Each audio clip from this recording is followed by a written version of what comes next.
आशा करते हैं कि आप लोग अच्छे होंगे और आप लोगों की Allahabad high court group D परीक्षा की तैयारी बेहतर चल रही होगी। तो चलिए क्लास को शुरू करते हैं। क्लास को शुरू करने से पहले अगर आप लोगों ने अभी तक इस वीडियो को लाइक नहीं किया है तो प्लीज़ वीडियो को लाइक कीजिएगा और अपने तमाम दोस्तों में इस वीडियो को ज़्यादा से ज़्यादा शेयर कीजिएगा। तो पहला क्वेश्चन देखिएगा। आज की इस क्लास की पीडीएफ आप हमारे व्हाट्सएप ग्रुप से डाउनलोड कर सकते हैं। व्हाट्सएप ग्रुप का लिंक मैंने इस वीडियो के डिस्क्रिप्शन में दे दिया है। आपको करना कुछ भी नहीं है, लिंक पर क्लिक कीजिए, आप डायरेक्ट जो है वो ज्वाइन हो जाएंगे। पहला क्वेश्चन हमारा है कि वर्ष 1902-3 में आरंभ किया गया श्री नारायण धर्म परिपालम योगम SNDP आंदोलन के प्रणेता थे श्री नारायण गुरु, EV रामास्वामी नायकर, ज्योतिबा फूले, इनमें से कोई नहीं। वर्ष 1902-3 में आरंभ किया गया श्री नारायण धर्म परिपालम योगम SNDP आंदोलन के प्रणेता कौन थे? श्री नारायण गुरु। तो राइट आंसर आपका जाएगा ऑप्शन नंबर ए के साथ में। जो भी क्वेश्चंस मैं आपको करा रहा हूँ बिल्कुल सिलेक्टेड क्वेश्चंस हैं जो कि आपके इलाहाबाद हाई कोर्ट के एग्जाम ग्रुप डी के एग्जाम में बार बार पूछे जाते हैं। अगला क्वेश्चन देखेगा, निम्नलिखित में से अशोक का उत्तराधिकारी कौन था? कुणाल, बिंदुसार, राहुल, इनमें से कोई नहीं। अशोक के उत्तराधिकारी की बात हो रही है तो अशोक का उत्तराधिकारी कौन था? अशोक का उत्तराधिकारी था कुणाल। तो राइट आंसर आपका जाएगा ऑप्शन नंबर ए के साथ में। अशोक के बारे में कुछ बातें उन्हें जान लीजिए आप लोग। अगर आपसे एक पेपर में पूछ लिया जाए, एग्जाम्स में अगर पूछ लिया जाए कि अशोक ने कलिंग पर आक्रमण कब किया था, महत्वपूर्ण क्वेश्चन है। तो अशोक ने कलिंग पर आक्रमण 261 ईसा पूर्व में किया था। अशोक ने कौन से धर्म को अपनाया था? तो अशोक ने बौद्ध धर्म को अपनाया था। तो ये भी आपको ध्यान रखना है। एक क्वेश्चन काफ़ी ट्रेंड में रहता है एग्जाम्स में कि अशोक के शिलालेखों की जो खोज थी वो किसके द्वारा की गई थी? तो अशोक के शिलालेखों की खोज जेम्स प्रिसेप के द्वारा की गई थी। तो ये सारे पॉइंट आपको ध्यान में रखने हैं। नेक्स्ट क्वेश्चन देखिएगा, राजा राम मोहन राय द्वारा ब्रह्म समाज की स्थापना किसके द्वारा की गई थी? कब की गई थी? वर्ष 1816 में, वर्ष 1820 में, वर्ष 1828 में, वर्ष 1830 में। ब्रह्म समाज की स्थापना कब की गई थी? तो ब्रह्म समाज की स्थापना वर्ष 1828 में की गई थी। तो राइट आंसर आपका जाएगा ऑप्शन नंबर सी के साथ में। एक पत्र है जिसको हम कहते हैं संवाद कौमुदी। ये जो पत्रिका है, ये पत्रिका राजा राम मोहन राय के द्वारा शुरू की गई थी और ब्रह्म समाज की स्थापना भी राजा राम मोहन राय के द्वारा की गई थी। तो ये पॉइंट आपको ध्यान में रखने हैं। सो गैस अगला क्वेश्चन देखेगा, गांधी जी किस गोलमेज सम्मेलन में भाग लेने के लिए लंदन गए थे? प्रथम गोलमेज सम्मेलन, द्वितीय गोलमेज सम्मेलन, तृतीय गोलमेज सम्मेलन, इनमें से कोई नहीं। गांधी जी किस गोलमेज सम्मेलन में भाग लेने के लिए लंदन पहुंचे थे? द्वितीय गोलमेज सम्मेलन। तो राइट आंसर आपका जाएगा ऑप्शन नंबर वी के साथ। तो अगर मैं प्रथम गोलमेज सम्मेलन की अगर मैं बात करूं तो प्रथम गोलमेज सम्मेलन जो है ना, ये वर्ष जनवरी 1931 में हुआ था। प्रथम गोलमेज सम्मेलन हुआ था जनवरी 1931 में। द्वितीय गोलमेज सम्मेलन की अगर मैं बात करूं तो द्वितीय गोलमेज सम्मेलन हुआ था दिसंबर 1931 में। तृतीय गोलमेज सम्मेलन की अगर मैं बात करूं तो तृतीय गोलमेज सम्मेलन जो आपका हुआ था, ये हुआ था दिसंबर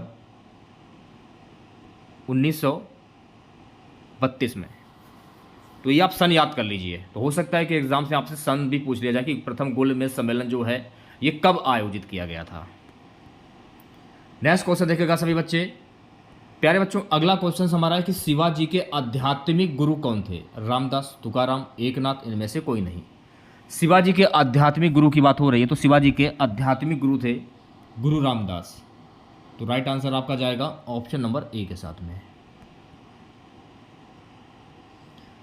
अगला क्वेश्चन देखेगा सभी बच्चे। सो गाइस अगला क्वेश्चन है, अमेरिका में फ्री हिंदुस्तान अखबार जो है ये किसके द्वारा शुरू किया गया था? रामनाथ पुरी, GD कुमार, लाला हरदयाल, तारकनाथ दास। अमेरिका में फ्री हिंदुस्तान अखबार जो है ये किसके द्वारा शुरू किया गया था? तो अमेरिका में फ्री हिंदुस्तान जो अखबार है ना गाइस, ये शुरू किया गया था तारकनाथ दास के द्वारा। तो राइट आंसर आपका जाएगा ऑप्शन नंबर डी के साथ में। ठीक है, चलिए बढ़ते हैं नेक्स्ट क्वेश्चन की और अगला क्वेश्चन देखेगा सभी बच्चे। निम्न में से किस संगीत वाद्य को हिंदू मुस्लिम गान वाद्यों का सबसे श्रेष्ठ मिश्रण माना गया है? वीणा, ढोलक, सारंगी, सितार। किस संगीत वाद्य को हिंदू मुस्लिम गान वाद्यों का सबसे श्रेष्ठ मिश्रण जो है वो माना गया है? सितार। तो राइट आंसर आपका जाएगा ऑप्शन नंबर डी के साथ में। देखिए, दो क्वेश्चन जो है काफी ट्रेंड में रहते हैं। पहला अक्सर क्वेश्चन पूछ लिया जाता है कि हिंदू मुस्लिम का जो सबसे प्रतीक उत्सव है सुलहकुल उत्सव, ये कहाँ पर आयोजित किया जाता है? तो हिंदू मुस्लिम का जो सबसे प्रसिद्ध जो उत्सव है सुलहकुल उत्सव, ये मनाया जाता है आगरा में। तो ये पॉइंट आपको ध्यान में रखना है। एक क्वेश्चन आपसे अक्सर पेपर में पूछ लिया जाता है कि उत्तर प्रदेश के निम्नलिखित किस ऐतिहासिक मेले में हिंदू और मुसलमान दोनों आते हैं? नौचंदी के मेले में हिंदू मुसलमान दोनों ही आते हैं। तो ये दोनों जो मैंने आपको क्वेश्चंस बताए हैं, ये क्वेश्चंस ये मान के चलिए यूपी की सभी परीक्षाओं में सबसे ज़्यादा बार पूछे गए, और खासकर इलाहाबाद हाईकोर्ट ग्रुप डी के एग्जाम में।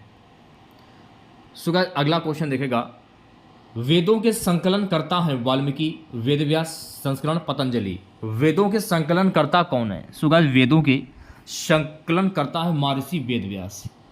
तो राइट आंसर आपका जाएगा ऑप्शन नंबर बी के साथ में। नेक्स्ट क्वेश्चन देखेगा, प्रथम भारतीय साम्राज्य स्थापित किया गया है कनिष्क द्वारा, हर्ष द्वारा, चंद्रगुप्त मौर्य द्वारा, समुद्रगुप्त द्वारा। प्रथम भारतीय साम्राज्य किसके द्वारा स्थापित किया गया था? तो गाइस ये स्थापित किया गया था चंद्रगुप्त मौर्य के द्वारा। तो राइट आंसर आपका जाएगा ऑप्शन नंबर सी के साथ में। नेक्स्ट क्वेश्चन देखेगा, नेक्स्ट क्वेश्चन हमारा है, वर्ष 1878 का वर्नाक्यूलर प्रेस एक्ट जो है ये किसके द्वारा रद्द किया गया था? Lord Ripon, lord Lytton, lord Curzon, lord Minto. Important question से 5 स्टार लगा लीजिए, सबसे ज़्यादा बार ये क्वेश्चन आपके एग्जाम्स में पूछा गया है। तो ये रद्द किया गया था लॉर्ड रिपन के द्वारा। तो राइट आंसर आपका जाएगा ऑप्शन नंबर ए के साथ में। ठीक है गाइस, अगला प्रश्न, भारतीय स्वतंत्रता आंदोलन के दौरान चर्चित पुस्तक इंडिया फॉर इंडियंस के लेखक थे? जवाहरलाल नेहरू, सरदार पटेल, चित्तरंजन दास, मोतीलाल नेहरू। भारतीय स्वतंत्रता आंदोलन के दौरान चर्चित पुस्तक इंडिया फॉर इंडियंस के लेखक कौन थे? चित्तरंजन दास। तो राइट आंसर हो जाएगा आपका ऑप्शन नंबर सी। चलिए बढ़ते हैं नेक्स्ट क्वेश्चन की और अगला क्वेश्चन देखेगा सभी बच्चे। प्यारे बच्चों, अगला क्वेश्चन हमारा अजंता चित्रकारी किस काल से संबंधित है?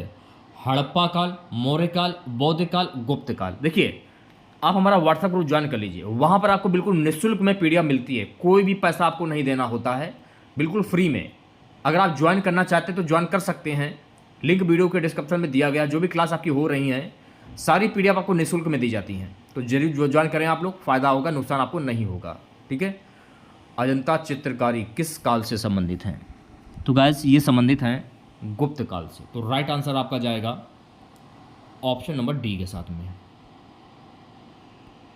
अच्छा, अगर आपसे पेपर में अगर ये पूछ लिया कि गुप्त काल के संस्थापक कौन थे, तो गुप्त काल के संस्थापक थे श्रीगुप्त, और इस वंश का प्रथम प्रतापी राजा था राजा चंद्रगुप्त प्रथम।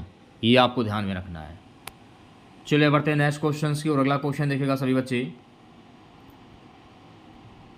अगला क्वेश्चन हमारा है गाइस, भारतीय गणराज्य में वास्तविक कार्यकारिणी प्राधिकार निम्नलिखित में से किसके पास होता है? प्रधानमंत्री, राष्ट्रपति, नौकरशाही, मंत्रिपरिषद। भारतीय गणराज्य में वास्तविक कार्यकारिणी प्राधिकार निम्नलिखित में से किसके पास होता है? तो ये होता है मंत्रिपरिषद के पास में। तो राइट आंसर आपका जाएगा ऑप्शन नंबर डी के साथ में। नेक्स्ट क्वेश्चन, भारतीय सर्वेक्षण विभाग का मुख्यालय ये कहाँ पर स्थित है? चंडीगढ़, हैदराबाद, देहरादून या नई दिल्ली। भारतीय सर्वेक्षण विभाग का मुख्यालय कहाँ पर स्थित है? तो गाइस, भारतीय सर्वेक्षण विभाग का जो मुख्यालय है ना, ये स्थित है देहरादून में। तो इस प्रश्न का जो राइट आंसर हो जाएगा ऑप्शन नंबर सी। भारत में न्यायिक पुनरीक्षण की शक्ति का प्रयोग किया जाता है केवल सर्वोच्च न्यायालय द्वारा, सर्वोच्च न्यायालय तथा उच्च न्यायालय द्वारा, भारत के क्षेत्र में सभी न्यायालय द्वारा, भारत के राष्ट्रपति द्वारा। जिन बच्चों ने अभी तक वीडियो को लाइक नहीं किया है, मैं आपसे एक लाइक की उम्मीद करता हूं। ज़्यादा मैं आपसे कुछ भी नहीं मांग रहा, रुपया ना पैसा, पीडीएफ भी मैं आपको फ्री में देता हूँ। तो वीडियो को लाइक कीजिएगा, ज़्यादा से ज़्यादा शेयर कीजिएगा। भारत में न्यायिक पुनरीक्षण की शक्ति का प्रयोग किया जाता है केवल सर्वोच्च न्यायालय द्वारा। तो राइट आंसर आपका जाएगा ऑप्शन नंबर ए के साथ में। सो अगला क्वेश्चन देखेगा। अगला क्वेश्चन क्या है कि विश्व में सबसे शुष्कतम मरुस्थल कौन सा है? अटाकामा, कालाहारी, सहारा या थार? विश्व में सबसे शुष्कतम मरुस्थल कौन सा है? अटाकामा। तो राइट आंसर जाएगा ऑप्शन नंबर ए के साथ में। सो अगला क्वेश्चन देखेगा। अगला क्वेश्चन क्या है कि ब्लैक पगोड़ा के नाम से कौन सा मंदिर प्रसिद्ध है? कोणार्क का सूर्य मंदिर, मार्तंड का सूर्य मंदिर, मोदरा का सूर्य मंदिर, होयसलेश्वर का मंदिर। ब्लैक पगोड़ा के नाम से कौन सा मंदिर प्रसिद्ध है? ब्लैक पगोड़ा के नाम से कोणार्क का सूर्य मंदिर प्रसिद्ध है। तो राइट आंसर आपका जाएगा ऑप्शन नंबर ए के साथ में। कोणार्क मंदिर कहाँ पर स्थित है? तो कोणार्क का जो सूर्य मंदिर है ये उड़ीसा में स्थित है। सूर्य मंदिर का निर्माण किसके द्वारा करवाया गया था? कोणार्क का जो सूर्य मंदिर है किसके द्वारा करवाया गया था? तो कोणार्क का सूर्य मंदिर नरसिंह देव द्वितीय के द्वारा करवाया गया था। तो ये भी आपको ध्यान में रखना है, ठीक है। नेक्स्ट क्वेश्चन देखेगा। पतंजलि का संबंध है योग दर्शन से, सांख्य दर्शन से, वैश्विक दर्शन से, न्याय दर्शन से? पतंजलि का संबंध किससे है? सो गाइस पतंजलि का संबंध योग दर्शन से है। तो राइट आंसर आपका जाएगा ऑप्शन नंबर ए के साथ में, ठीक है। चलिए बढ़ते हैं नेक्स्ट क्वेश्चन की और अगला क्वेश्चन देखेगा सभी बच्चे। संस्कृत से सर्वाधिक प्रभावित द्रविड़ भाषा है? तमिल, तेलुगु, कन्नड़, मलयालम? संस्कृत से सर्वाधिक प्रभावित द्रविड़ भाषा कौन सी है? तो राइट आंसर आपका जाएगा ऑप्शन नंबर वी के साथ में, तेलुगु।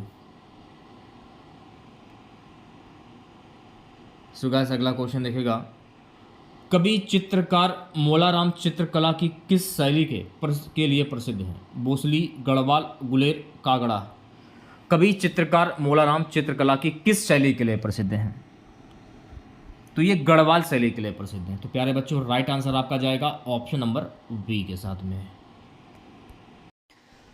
सो गाइस अगला क्वेश्चन देखेगा। नेक्स्ट क्वेश्चन हमारा है कि देश के लगभग कितने प्रतिशत भूभाग दूरदर्शन की प्रसारण सुविधाओं का विस्तार है? 73%, 79%, 87% या 94%?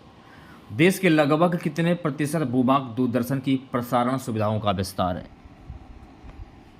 87%। तो राइट आंसर आपका जाएगा ऑप्शन नंबर सी के साथ में, ठीक है। सो गाइस अगला क्वेश्चन देखेगा।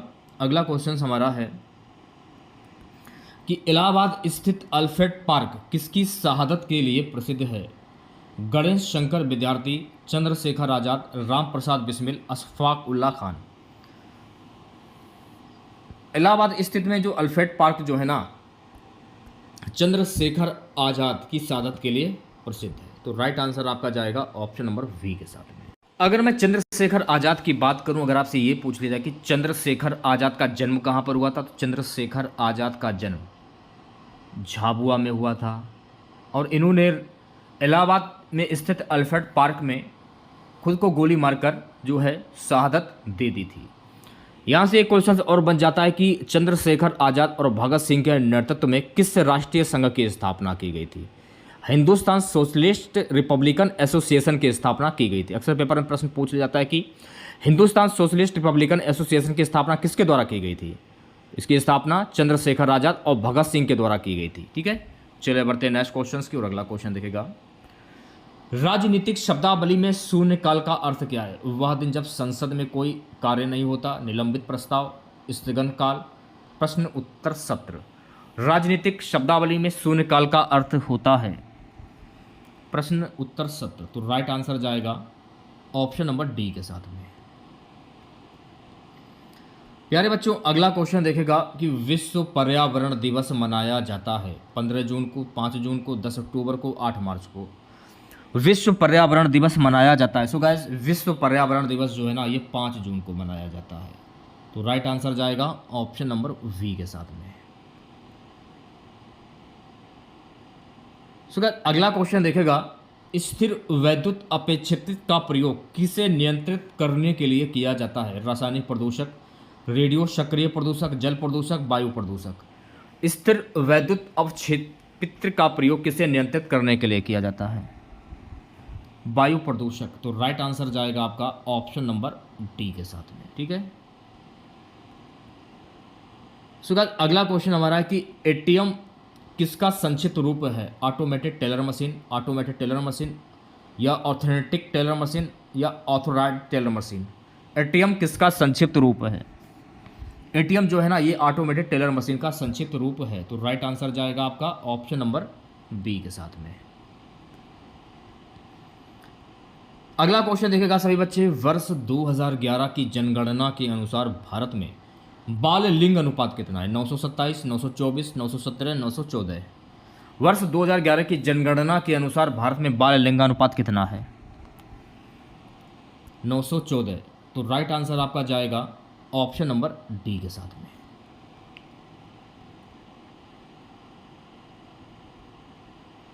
अगला क्वेश्चन हमारा है, पारिस्थितिक तंत्र में ऊर्जा का स्रोत है सूर्य, हरे पौधे, प्रकाश संश्लेषण में पैदा होने वाली शर्करा, या एटीपी। पारिस्थितिक तंत्र में ऊर्जा का स्रोत क्या है? तो राइट आंसर आपका जाएगा ऑप्शन नंबर ए के साथ में, यानी कि सूर्य।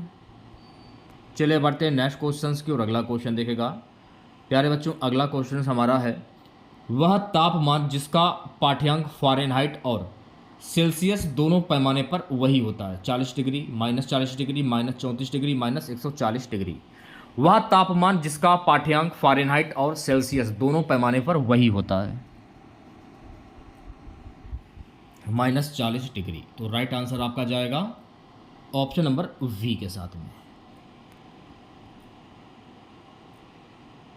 अगला क्वेश्चन देखेगा सभी बच्चे, स्टेनलेस स्टील में निम्नलिखित में से कौन सा तत्व नहीं होता है? आयरन, टंगस्टन, क्रोमियम, या निकेल। स्टेनलेस स्टील में निम्नलिखित में से कौन सा तत्व नहीं होता है? टंगस्टन नहीं होता है। तो राइट आंसर आपका जाएगा ऑप्शन नंबर बी के साथ में। 131वां क्वेश्चन हमारा है, अग्निवलय किसे कहा जाता है? अटलांटिक परिमेखला, हिंद परिमेखला, प्रशांत परिमेखला, आर्कटिक परिमेखला।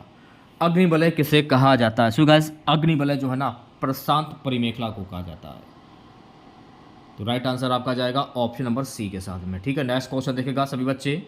प्यारे बच्चों अगला क्वेश्चन हमारा है, भारत में डाक सूचकांक प्रणाली की शुरुआत किस वर्ष हुई थी? 1950 में, 1959 में, 1965 में, या 1972 में। भारत में डाक सूचकांक प्रणाली की शुरुआत किस वर्ष में हुई थी? वर्ष 1972 में। तो जो भी विद्यार्थी ऑप्शन नंबर डी की ओर जा रहे हैं वो सभी लोग बिल्कुल करेक्ट हो जाएंगे। ठीक है, नेक्स्ट क्वेश्चन देखेगा, अशोक के शिलालेखों की लिपि है देवनागरी, ब्राह्मी, खरोष्टी, हायरोग्लाइफिक्स। अशोक के शिलालेखों की लिपि क्या है? तो अशोक के शिलालेखों की जो लिपि है वो है ब्राह्मी, जिसे जेम्स प्रेसेप के द्वारा पढ़ा गया था। तो राइट आंसर आपका जाएगा ऑप्शन नंबर वी के साथ में। अगला क्वेश्चन देखेगा सभी बच्चे, निम्नलिखित में से कौन सा राज्य भारत के संपूर्ण रेशम उत्पादन का आधा भाग उत्पन्न करता है? कर्नाटक, असम, पश्चिम बंग, जम्मू कश्मीर। देखिए रेशम के उत्पादन में चीन का नंबर पहले स्थान पर आता है। अगर आपसे पूछ लिया जाए कि रेशम उत्पादन में विश्व में पहला स्थान किसका आता है, तो चीन का आता है। कौन सा राज्य भारत के संपूर्ण रेशम उत्पादन का आधा भाग उत्पन्न करता है? कर्नाटक। तो राइट आंसर जाएगा आपका ऑप्शन नंबर ए के साथ में। सो गाइस अगला क्वेश्चन देखेगा, निम्नलिखित में से कौन सा कायांतरित चट्टान है? ग्रेनाइट, शेल, संगमरमर, बेसाल्ट। निम्नलिखित में से कौन सी कायांतरित चट्टान है? तो देखिए संगमरमर जो है ना ये एक कायांतरित चट्टान है। तो राइट आंसर आपका जाएगा ऑप्शन नंबर सी के साथ में। अगला क्वेश्चन देखेगा सभी बच्चे, सिंधी को किस संवैधानिक संशोधन द्वारा संविधान की 8वीं अनुसूची में शामिल किया गया? 21वां, 23वां, 30वां, या 32वां। सिंधी को किस संवैधानिक संशोधन द्वारा संविधान की 8वीं अनुसूची में शामिल किया गया? 21वां। तो राइट आंसर आपका जाएगा ऑप्शन नंबर ए के साथ में। ठीक है, चलिए बढ़ते हैं नेक्स्ट क्वेश्चन की ओर। प्यारे बच्चों अगला क्वेश्चन है, विश्व के किस महाद्वीप में आदिम जातियों की सर्वाधिक जनसंख्या पाई जाती है? Asia, Europe, Africa, Australia. विश्व के किस महाद्वीप में आदिम जातियों की सर्वाधिक जनसंख्या जो है वो पाई जाती है? अफ्रीका। तो राइट आंसर आपका जाएगा ऑप्शन नंबर सी के साथ में। नेक्स्ट क्वेश्चन देखिएगा सभी बच्चे, पृथ्वी के वायुमंडल का कितना प्रतिशत भाग 29 किलोमीटर की ऊंचाई तक पाया जाता है? 29%, 57%, 76% या 97%? पृथ्वी के वायुमंडल का कितना प्रतिशत भाग 29 किलोमीटर की ऊंचाई तक पाया जाता है? 97%। तो राइट आंसर आपका जाएगा ऑप्शन नंबर डी के साथ में। सो गाइस अगला क्वेश्चन देखिएगा, भारत में जूट का सर्वाधिक क्षेत्रफल है असम राज्य में, पश्चिम बंग राज्य में, बिहार राज्य में या मेघालय राज्य में? भारत में जूट का सर्वाधिक क्षेत्रफल है पश्चिम बंग राज्य में। तो इस प्रश्न का जो राइट आंसर हो जाएगा ऑप्शन नंबर बी। चलिए बढ़ते हैं नेक्स्ट क्वेश्चन की ओर। सो गाइस अगला क्वेश्चन देखेगा, नेक्स्ट क्वेश्चन हमारा है, साबित कदाचार या असमर्थता के आधार पर उच्च न्यायालय के न्यायाधीशों को पद से कौन हटा सकता है? राष्ट्रपति, संसद, विधानमंडल के क्षमावेदन पर राज्यपाल, संसद के क्षमावेदन पर राष्ट्रपति? कौन हटा सकता है? संसद के क्षमावेदन पर राष्ट्रपति। तो राइट आंसर आपका जाएगा ऑप्शन नंबर डी के साथ में। ठीक है,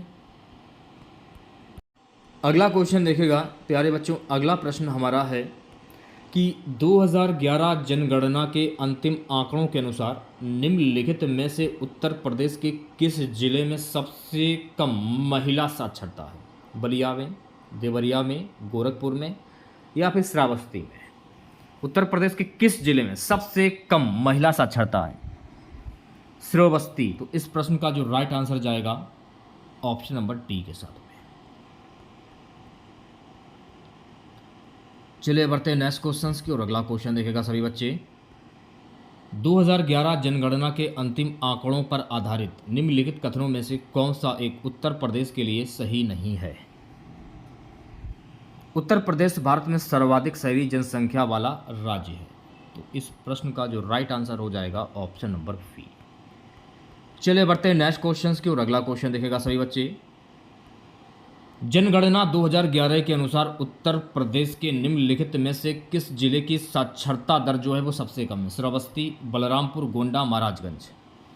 जनगणना 2011 के अनुसार उत्तर प्रदेश के निम्नलिखित में से किस जिले की साक्षरता दर जो है वो सबसे कम है?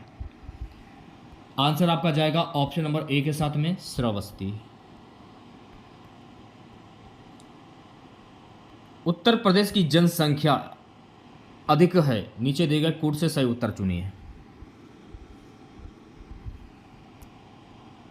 पहले नंबर पर जो है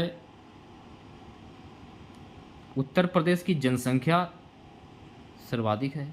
ये क्वेश्चन थोड़ा सा हमको रॉन्ग लग रहा है क्योंकि यहाँ पर उत्तर प्रदेश पूछा था, बांग्लादेश, इंडोनेशिया, जापान। चलिए हटा इस क्वेश्चन को छोड़ते हैं फिलहाल, इस क्वेश्चन को बाद में देखेंगे हम लोग। प्रश्न हमारा है, उत्तर प्रदेश की जनसंख्या नीति का लक्ष्य महिलाओं की विवाह आयु को 19.5 वर्ष तक बढ़ाना है, वर्ष 2045 तक, 2026 तक, 2010 तक, 2016 तक। उत्तर प्रदेश की जनसंख्या नीति का लक्ष्य महिलाओं की विवाह आयु को 19.5 वर्ष तक बढ़ाना है, वर्ष 2026 तक। तो राइट आंसर आपका जाएगा ऑप्शन नंबर वी के साथ में। ठीक है, चलिए बढ़ते हैं नेक्स्ट क्वेश्चन की और अगला क्वेश्चन देखेगा, 2011 की जनगणना के अनुसार उत्तर प्रदेश के अधिकतम घनी आबादी एवं न्यूनतम घनी आबादी वाले जिले क्रमशः हैं इलाहाबाद तथा महोबा, गाजियाबाद तथा ललितपुर, कानपुर नगर तथा सोनभद्र, वाराणसी तथा ललितपुर। 2011 की जनगणना के अनुसार उत्तर प्रदेश के अधिकतम घनी आबादी एवं न्यूनतम घनी आबादी वाले जिले क्रमशः कौन से हैं? गाजियाबाद तथा ललितपुर। तो इस प्रश्न का जो राइट आंसर जाएगा ऑप्शन नंबर वी के साथ में। चलिए बढ़ते हैं नेक्स्ट क्वेश्चन की और अगला क्वेश्चन देखेगा सभी बच्चे, उत्तर प्रदेश में जनसंख्या का सर्वाधिक सांद्रण पाया जाता है आगरा जनपद में, इलाहाबाद जनपद में, गाजियाबाद जनपद में, कानपुर जनपद में? उत्तर प्रदेश में जनसंख्या का सर्वाधिक सांद्रण पाया जाता है गाजियाबाद जनपद में। तो इस प्रश्न का जो राइट आंसर जाएगा ऑप्शन नंबर सी के साथ में। चलिए बढ़ते हैं नेक्स्ट क्वेश्चन की और अगला क्वेश्चन देखेगा, 2011 की जनगणना के अंतिम आंकड़ों के अनुसार उत्तर प्रदेश के निम्नलिखित जिलों को उनके जनसंख्या आकार के अवरोही क्रम में व्यवस्थित कीजिए एवं सही उत्तर नीचे दिए कूट से चुनिए। इस प्रश्न का राइट आंसर जाएगा ऑप्शन नंबर ए के साथ में, पहले नंबर पर आ जाएगा इलाहाबाद, दूसरे नंबर पर गाज़ियाबाद, तीसरे नंबर पर आजमगढ़, चौथे नंबर पर लखनऊ। ठीक है, अगला क्वेश्चन देखेगा। अगला प्रश्न है गाइस कि जनगणना 2011 के अंतिम आंकड़ों के अनुसार निम्नलिखित में से उत्तर प्रदेश के किस जनपद की जनसंख्या न्यूनतम है? चित्रकूट, हमीरपुर, महोबा, श्रावस्ती। आंसर आपका जाएगा ऑप्शन नंबर सी के साथ में, महोबा। आज की क्लास का लास्ट क्वेश्चन रहेगा, उत्तर प्रदेश के निम्नलिखित जिलों की जनसंख्या 2011 के अवरोही क्रम में व्यवस्थित कीजिए तथा नीचे दिए गए कुल से सही उत्तर चुनिए। तो इस प्रश्न का जो राइट आंसर हो जाएगा ऑप्शन नंबर ए, पहले पे इलाहाबाद, दूसरे पे लखनऊ, तीसरे पे गोरखपुर, चौथे पे मथुरा। तो इस प्रश्न का राइट आंसर हो जाएगा ऑप्शन नंबर ए।